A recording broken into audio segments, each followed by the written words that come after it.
السلام علیکم۔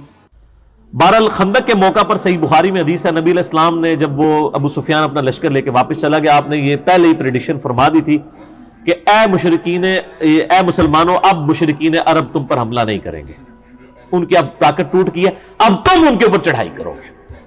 اور وہی ہوا۔ پھر آپ علیہ السلام نے یہ 5 ہجری میں غزوہ خندق ہوئی، 6 ہجری میں آپ علیہ السلام نے صحابہ، آپ کو اللہ تعالیٰ نے ایک خواب دکھایا، اس خواب کا ذکر بھی قرآن کے اندر موجود ہے اسی صورت میں۔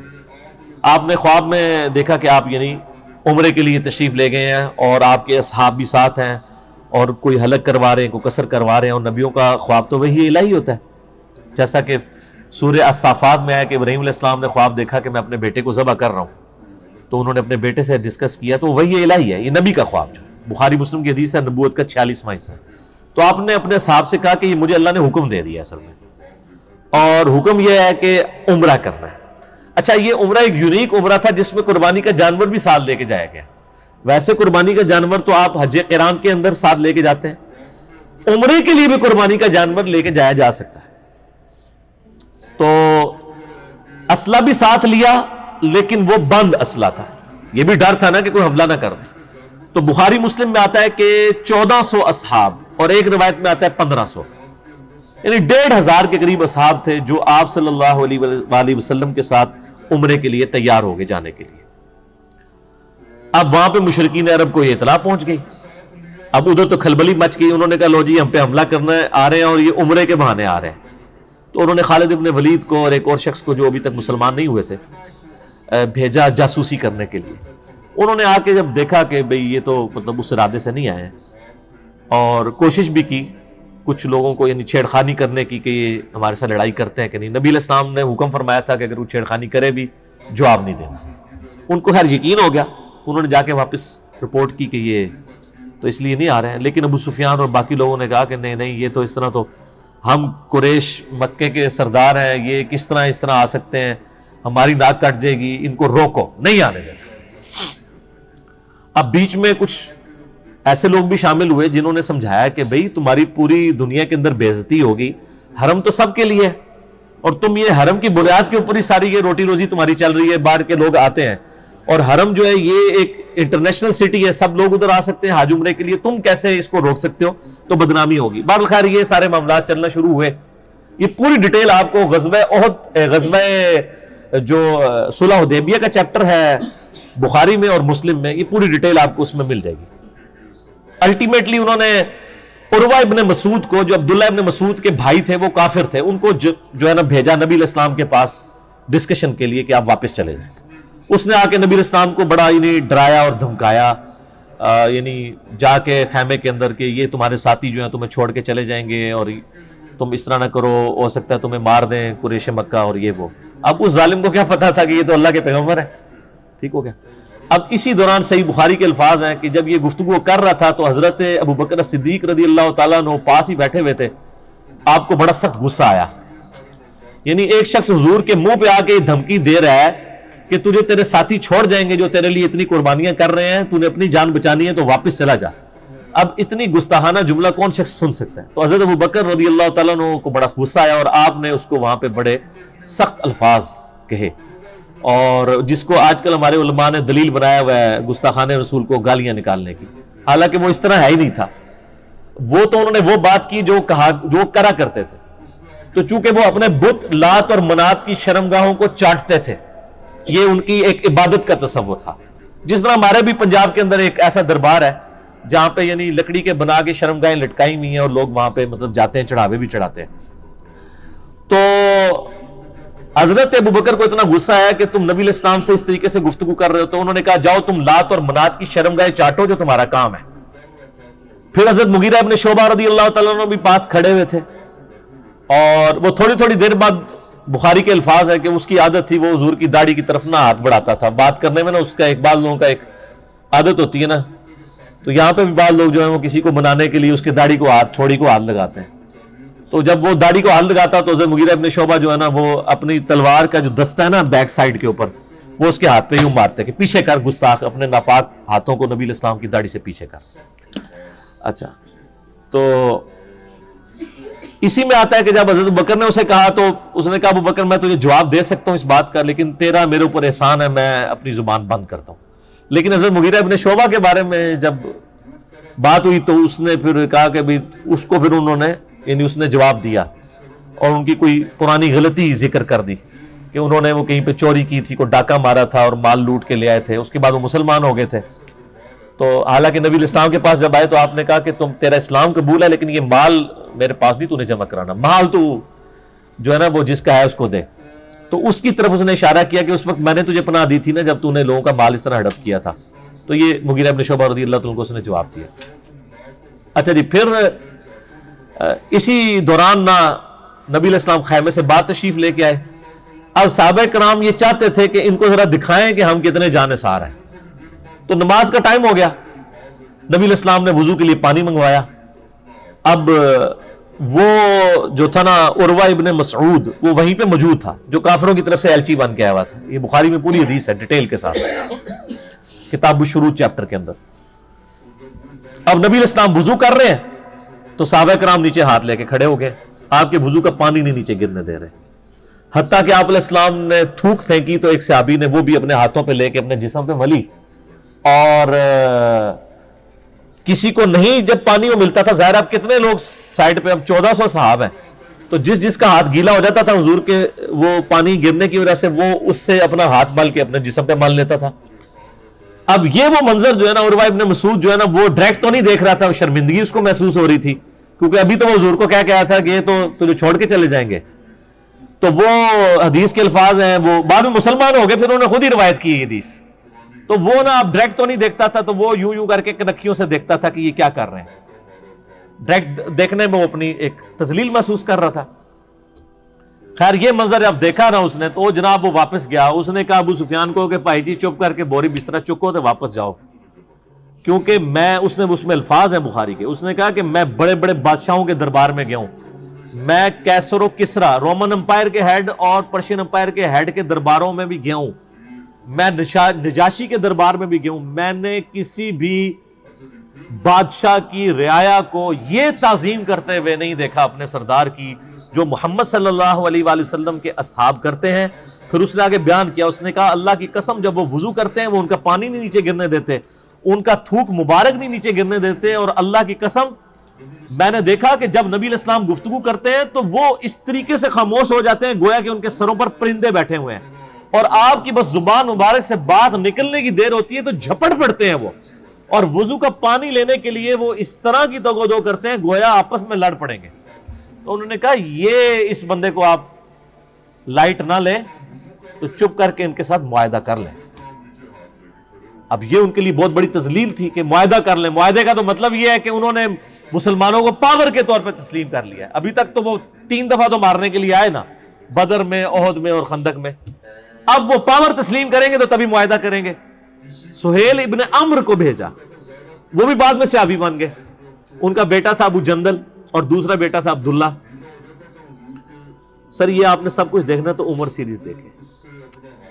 قطر والوں نے 30 اقساط کے اوپر سیدنا عمر فاروق رضی اللہ تعالیٰ عنہ کی پوری بایوگرافی فلمائی ہے، ان کو سینٹر کر کے نبی علیہ السلام کی سمجھ لیں سیرت فلما دی ہے ویڈیو میں. اس میں یہ ساری کی ساری انہوں نے مناظر جو ہے نا جو کریٹیکل ہیں وہ سارے فلمائے ہوئے ہیں.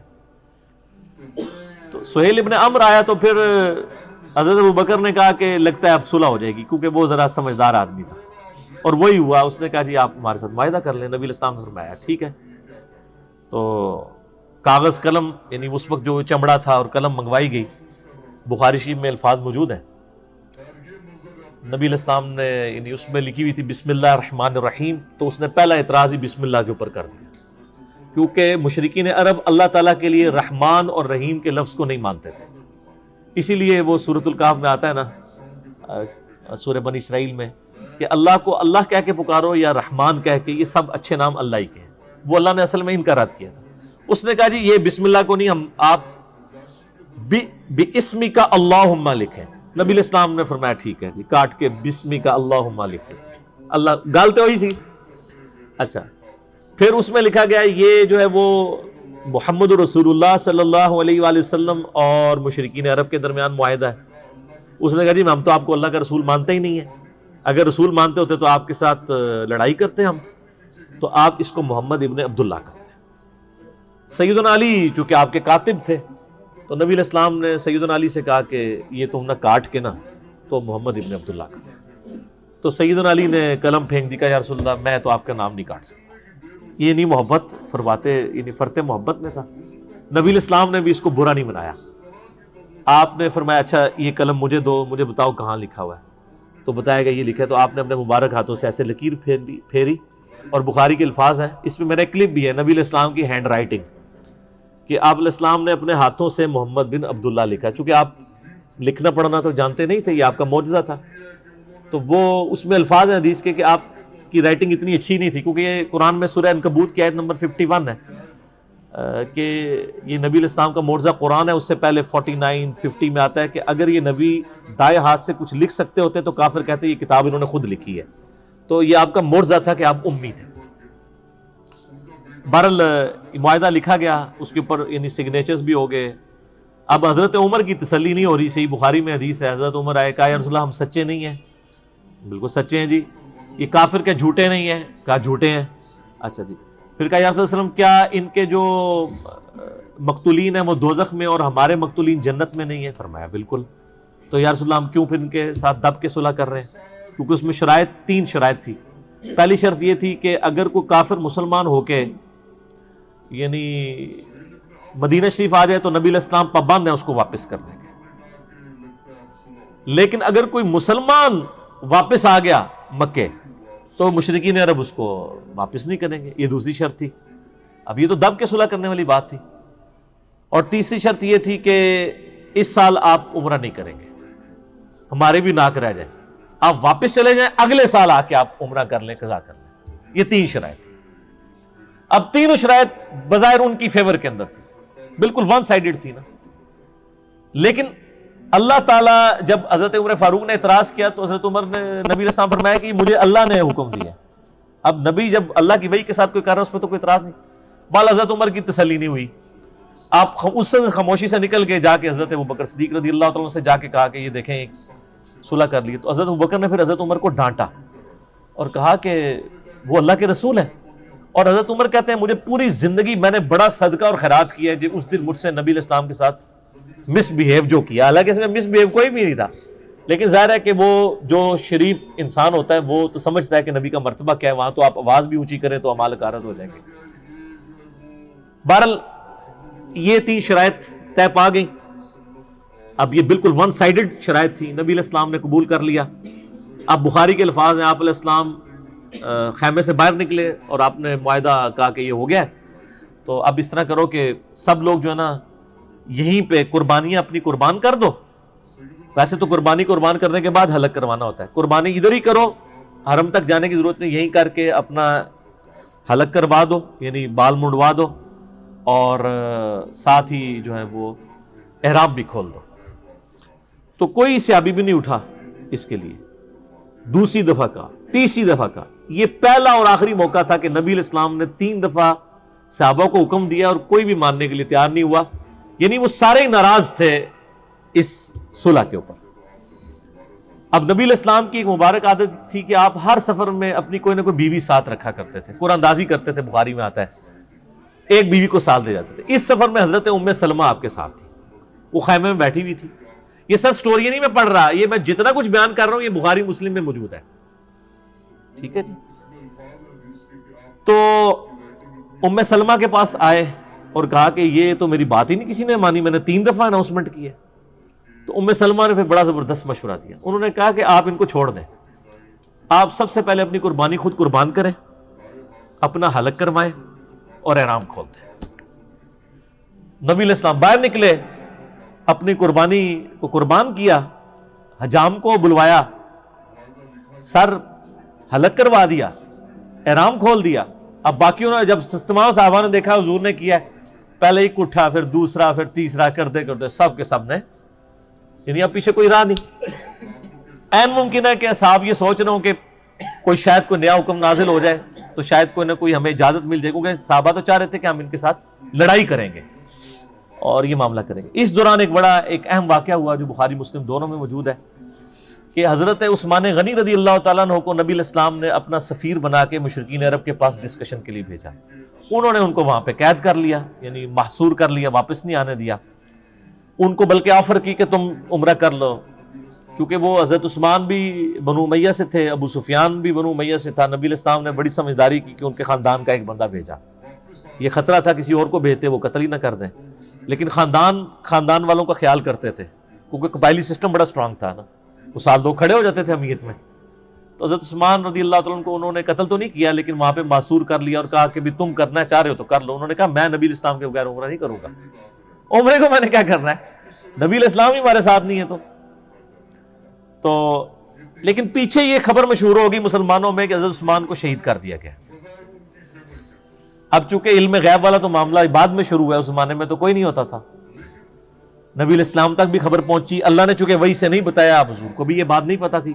آپ نے ایک درخت کے نیچے صحابہ کرام کو جمع کیا اور موت کے اوپر بیعت لی پہلی دفعہ کہ مر جائیں گے، یہاں سے نہیں جائیں گے جب تک کہ عثمان کے قتل کا بدلہ نہ لیں.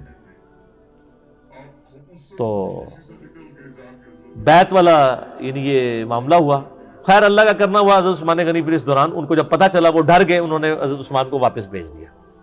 لیکن یہ اصحاب شجرہ کے بارے میں صحیح مسلم میں حدیث ہے کہ جن لوگوں نے اس درخت کے نیچے نبی الاسلام کی بیعت کی ہے ان کو آگ نہیں چھوئے گی.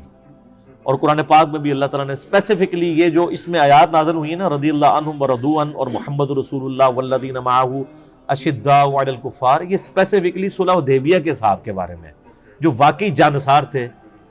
ہم بعد میں اجتہاداً سب پہ لگا لیتے ہیں، لیکن اسپیسیفکلی یہ آیات ان لوگوں کے لیے نازل ہوئی ہیں. تو حضرت عثمان غنی رضی اللہ تعالیٰ عنہ کی طرف سے نبی الاسلام نے اپنا ہاتھ بلند کیا. آپ نے فرمایا یہ میرا ہاتھ ہے اور یہ عثمان کا ہاتھ ہے، میں اس کی بھی بیعت یعنی لیتا ہوں. اور قرآن میں اس بیعت کو یعنی ایسی بیعت کہا گیا کہ اللہ تعالیٰ نے فرمایا کہ یہ بیعت جب کی جا رہی تھی تو تمہارے ہاتھوں پر اللہ کا ہاتھ، یعنی نبی الاسلام on the behalf of God بیعت لے رہے تھے. جو سورہ توبہ میں آتا ہے اللہ تعالیٰ نے مومنین کی جانیں جو ہیں وہ اور ان کی مال جنت کے بدلے میں خرید لی ہیں، تو مومن اس بیعت کے اوپر خوشیاں منائیں. بیعت کہتے ہیں، بے اردو میں لفظ استعمال ہوتا ہے نا، با یا عین، بیچنے کو. تو مومنین نے اپنے آپ کو بیچ دیا اللہ کے سامنے، اپنے مال کو اور اپنی جان کو جنت کے عوض. اچھا معاہدہ لکھا گیا تو اب سہیل ابن عمر کا بیٹا تھا ابو جندل، وہ مسلمان ہو چکا ہوا تھا. جو معاہدہ لکھنے ہے اس کا بیٹا مسلمان، اسی دوران وہ وہاں پہ آ گیا، بیڑیوں میں جکڑے ہوئے تھے، وہ بھاگ کے آ گئے.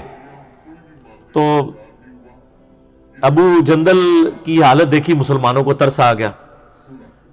تو سہیل ابن عمر سے نبی الاسلام نے کہا کہ ابو جندل کو تو میرے پاس رہنے دو. اس نے کہا نہیں جی معاہدہ لکھا جا چکا ہے. آپ نے بڑی کوشش کی، فرمایا کو فدیہ لے لو، کچھ کر لو، اس کو نہ لے کے جاؤ. کیونکہ ابو جندل بھی چیخ رہے تھے کہ مجھے بڑا میرے ساتھ ظلم ہوتا ہے، زیادتی ہوتی ہے. الٹیمیٹلی جب سہیل نہیں مانا جا رہا، وہ باپ بھی تھا، تو نبی الاسلام نے پھر کہا کہ ٹھیک ہے ابو جندل صبر کرو، اللہ تعالیٰ کوئی نہ کوئی تمہارے لیے راستہ نکالے گا. چونکہ اب معاہدہ ہم لکھ چکے ہیں کہ کوئی مسلمانوں میں سے، یہ ایک ہی بندہ تھا جو آیا تھا، ٹھیک ہے نا، جو واپس کرنا پڑ گیا اسی موقع کے اوپر. اب سہیل ابن عمر واپس لے گیا اور بڑا خوش ہوا، کہتا دیکھنا پھر اسی کیسی شرط میں رکھی کہ نہ میں سیاڑا ہوا، یہی نہیں پتا یہی شرط گاٹے فٹ ہونی سی، یہی گلے فٹ ہونی تھی، یہی شرط. تو اس وقت پھر ابو جندل نے سہیل ابن عمر سے کہا کہ تو کیا سمجھتا ہے کہ اس شرط سے تمہیں فائدہ ہوگا؟ بتاؤ آج تک جتنے مسلمان ہوئے ہیں کبھی مدینے سے مکے کو واپس آیا حضور کو چھوڑ کے؟ کوئی ایک بھی مرتد ہوا ہے؟ اسے کہا نہیں. تو ان کا تو اس سے حضور کو کیا فرق پڑے گا، ادھر سے تو کوئی نہیں آنا. اگر تم کہتے ہو کہ یہاں سے لوگ وہاں جانا چھوڑ دیں گے تو کیا وہ اسلام قبول کرنا چھوڑ دیں گے؟ وہ یہاں پر ہی رہیں گے لیکن اسلام تو قبول کر لیں گے. تو نبی الاسلام تو ون ون سچویشن میں، اور وہی ہوا. وہ صحیح بخاری میں آتا ہے ایک اور صحابی تھے ابو بصیر رضی اللہ تعالیٰ، اور وہ بھاگ کے مسلمان ہو کے مدینہ شریف آ گئے. پیچھے ہی مشرکین عرب بھی آ گئے اور کہا یا رسول اللہ اپنا وعدہ پورا کرے. تو نبی الاسلام نے پھر ابو بصیر سے کہا کہ خدا کر کے معاہدہ ہوا ہے، تو اب معاہدے کو نہ توڑ، تو تو واپس نہ ان کے ساتھ چلا. تو نبی الاسلام نے ان کو واپس بھیج دیا. اب راستے میں کیا ہوا کہ وہ 2 بندے تھے، یہ اکیلا تھا، اور ان بندوں میں سے صحیح بخاری میں آتا ہے ایک بندے کے پاس بڑی خوبصورت سی تلوار تھی. تو وہ تلوار کی اپنی تعریف کر رہا تھا کہ دیکھو یہ کتنی خوبصورت تلوار ہے، اس کا دستہ کتنا پیارا ہے، اور یہ جس کو عورتوں کو بھی عادت ہوتی ہے نا اپنی چیزوں کی تعریف کرنے کی. تو وہ ابو بصیر نے نا اس کی کمزوری سمجھ لی. تو اب وہ گپ شپ شروع ہوگی, ظاہر واپس جا رہے تھے, فرینڈلی ماحول تھا. انہوں نے کہا یہ تلوار ذرا مجھے دکھاؤ نا, میں بھی اسے دیکھوں. وہ تلوار پکڑی, اس کو قتل کیا گھوڑا لے کے. تو نبی علیہ السلام کے پاس آ گئے. نبی علیہ السلام نے فرمایا کہ میں تو اپنے وعدے کا پابند ہوں, تو تم ادھر سے چلے جاؤ. اس نے کہا یا رسول اللہ علیہ وسلم, آپ جس چیز کے پابند تھے وہ آپ نے کر دیا, ٹھیک ہے میں مدینے میں نہیں رہتا, لیکن میں اب اس چیز کا بھی پابند کوئی نہیں کہ میں مکے میں واپس جاؤں, کیونکہ آپ نے تو مجھے واپس کر دیا تھا, یہ تو میں آیا ہوں نا واپس, تو مجھے آپ اجازت دیں. آپ فرمایا تم بس مدینے میں نہیں, جدھر مرضی جا کے رہو, اللہ تعالیٰ کوئی نہ کوئی راہ تمہارے لیے نکال دے گا. تو وہ سمندر کے کنارے ایک بستی تھی جہاں سے مشرکین عرب کے قافلے جایا کرتے تھے تجارت کے لیے شام, وہاں انہوں نے پڑاؤ ڈال لیا اکیلے بندے, اور منزل انہوں نے عمر سیریز میں فلمایا ہے. اچھا, اب وہاں سے جتنے بھی مسلمان ہو کے آتے تھے نا, ان کو پتا چل گیا, تو وہ بجائے مدینہ شریف جانے کے وہاں پڑاؤ ڈال لیتے تھے. ادھر کافی سارے مسلمان اکٹھے ہو گئے. انہوں نے کہا اب ہم کافی زیادہ ہو گئے ہیں, تو ایسی دی تیسی قریش مکہ کی, انہوں نے ہمارا مال لوٹا ہے نا, اب ان کا کوئی قافلہ سلامت نہیں یہاں سے جایا کرے گا. تو انہوں نے کیا کیا, وہ قافلہ ان کا تجارت کا جب گزر رہا تھا, انہوں نے پکڑ کے لوٹ لیا سارا مال ان کا, اور ان کو واپس بھیج دیا, اور کہا جی ادھر جا کے خبر دے دو کہ آندہ کے بعد بھوکے مرو گے تم, اب تمہارا کوئی قافلہ ادھر محفوظ نہیں ہے. وہاں پھر انہوں نے میٹنگ کی آپس میں کہ یار کیا کریں, یا تو ہم کوئی لشکر کشی کریں ان کے اوپر, لیکن لشکر کشی کیسے کریں, وہ تو خانہ بدوش تھے, کبھی کہیں پڑاؤ ڈالتے تھے کبھی کہیں پڑاؤ ڈالتے تھے. تو الٹیمیٹلی یہی ڈیسائیڈ ہوا, سہیل ابن عمر کو بلایا گیا کہ تو بڑا سیاح مردہ سے نا, تو مہربانی کر جا کے نبی علیہ السلام کو ریکویسٹ کر کے یہ شرط ختم کر دیں, اور جو لوگ مسلمان ہو رہے ہیں نا, اللہ کا واسطہ جو نہ اپنے کول ہی رکھو, ساڈے تو جان چھڑاؤ, کم از کم آپ کے پاس رہیں گے, کم از کم ہمارے قافلے تو نہیں لوٹیں گے نا, کسی چیز کے پابند تو ہوں گے. پھر وہ واپس آئے اور انہوں نے آ کے ریکویسٹ کی, اور نبی علیہ السلام کی شرافت تھی, آپ نے قبول کر لی. آپ فرمایا چلو ٹھیک ہے.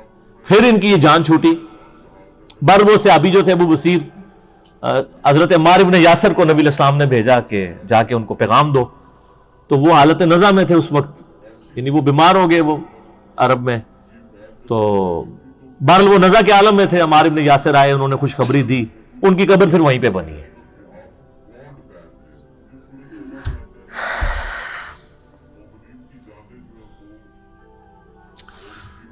ان لوگوں کے نام بھی آج لوگوں کو نہیں پتا, کہ جن لوگوں نے اسلام کے لیے شروع میں کیا قربانیاں کی ہیں. ابو بصیر رضی اللہ تعالیٰ دروشی پڑھیں, اللہم صلی علی محمد صلی اللہ.